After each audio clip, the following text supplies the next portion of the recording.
வணக்கம். பிரான்சைஸ் நிஜ முகம். இது உண்மையில் நடந்த பலரின் அனுபவங்களைப் பொறுத்து எழுதப்பட்ட உணர்வுபூர்வமான எச்சரிக்கை உரை. இது நடந்து முடிந்த உண்மை. மதுரை அருகே பிறந்த ஒரு நடுத்தர குடும்பத்தைச் சேர்ந்த கார்த்திக். கல்லூரி முடிச்சதும் ஒரு தனியார் நிறுவனத்தில் வேலை. அதிலிருந்து கொஞ்சம் சேமிப்புத் தொகை. நாம வேலையாடியா இருப்பதுக்குப் பதிலா ஒரு வியாபாரம் தொடங்கலாமே என்று உற்சாகமா நினைச்சார். அதுக்குள் யூடியூப், இன்ஸ்டாகிராம், ஃபேஸ்புக் எல்லா இடங்களிலும் ஒரு ஸ்நாக்ஸ் வியாபாரம் பிரான்சைஸ் விளம்பரமா பளிச்சுன்னு வரும். மாதம் ரூபாய் 30,000 லாபம். பயிற்சி தேவையில்லை. நீங்களே தலைமை. தொழில் அனுபவம் இல்லாமலே நடக்கக்கூடிய தொழில். அவன் மூளை முழுக்க ஒரு விஷயமா ஒட்டிக்கிட்டது. நமக்கு பெரிய முயற்சி இல்லாம இன்னொரு நபருடைய பிரபல பெயர்ல தொழில் பண்ணலாம்னா அது தான் பிரான்சைஸ். பரிசோதனை இல்லாம போட்ட கையொப்பம். அந்த ஸ்நாக்ஸ் நிறுவனம் ஒரு தொடக்க கட்ட பிரான்சைஸ் தொகை ரூபாய் 3 லட்சம் என்று சொன்னது. தொடர்ந்து சொன்னது, நாங்கள் கடை அமைப்பதற்கான வழிகாட்டுதல் கொடுப்போம். வாடிக்கையாளர்களை இழுக்க டிசைன் போடுவோம். முழுமையான பயிற்சி வழங்கப்படும். 3 மாதத்திற்குள் முதலீட்டை திரும்ப பெறலாம். பிஎஃப்வில் இருந்த சேமிப்பு முழுவதையும் எடுத்துக்கிட்டு கார்த்திக் அந்த பிரான்சைஸ் ஐ வாங்கினார். கடையின் கதவு திறந்த பின்பு, கடை திறந்த முதல் வாரம் 2 வாடிக்கையாளர். வாரத்தில் 10 பேர் கூட வரல. பழைய உணவுப் பொருட்கள் கெட்டு போனது, வீணானது. அந்த ஸ்நாக்ஸ் நிறுவனம் சொன்னதை நினைவுபடுத்தினாள். சார், உங்கள் இடம் தான் கிரவுட் இல்லாத இடம் போல இருக்கு. நாங்க சொல்லவே இல்ல. பிறகு தெரிய வந்தது. மாதம் ரூபாய் 5,000 பதிவுரிமை கட்டணமாக செலுத்த வேண்டுமாம். எதையும் வெளியில வாங்கக்கூடாது. அவங்க விற்ற மாதிரியே சப்ளை வாங்கணுமாம். ஒரு பொருள் அவங்க தரும் விலை ரூபாய் 60, ஆனால் அது மார்க்கெட்டில் வெறும் 30 ரூபாய்தான். அதைவிட மோசமானது என்னவென்றால், அதே ஸ்நாக்ஸ் பிரான்சைஸ். அதே மாதிரி கதை. மற்றொரு வீடியோவில் வேறு யூடியூப் சேனலில் விளம்பரம். அவங்க யூடியூப் இன்ஃப்ளூயன்சருக்கு 1% கொடுக்குறாங்க. அவன் பேசி நம்மை ஈர்க்குறான். நாம நம்புறோம். நம்ம பணம் போகுது. பிரான்சைஸ் எதுக்கு டிராப் மாதிரி இருக்கு. பிரபல பெயரு சமன் நம்பிக்கையா தோணுது.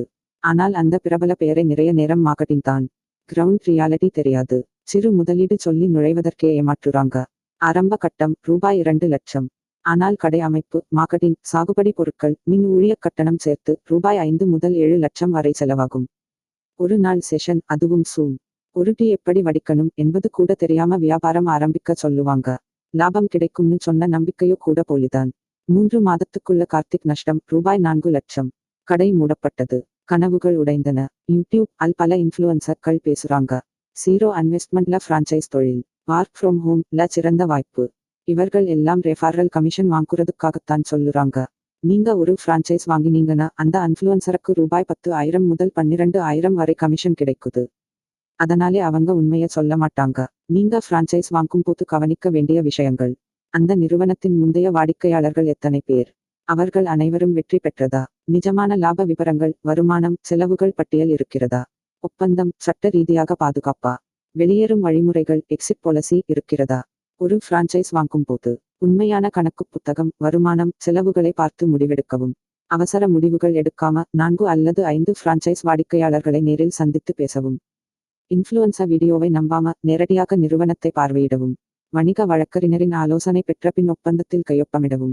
முடிவில் ஒரு முக்கியமான அறிவுரை. வந்தா லாபம், போனா நஷ்டம்னு சொல்லற தொழில்களில் எல்லாமே உங்கள் கனவுகளைக் கொண்டு விளையாடுகிறது. பிரான்சைஸ் வியாபாரம். சரியான தகவல், ஆராய்ச்சி, வழிகாட்டுதல் இருந்தாலே வெற்றியடையலாம். ஆனால் தவறான நம்பிக்கையிலே போனாலே அது மோசடிதான். நம்ம காசும் காலமும் கனவுகளும் எல்லாம் முக்கியமானது.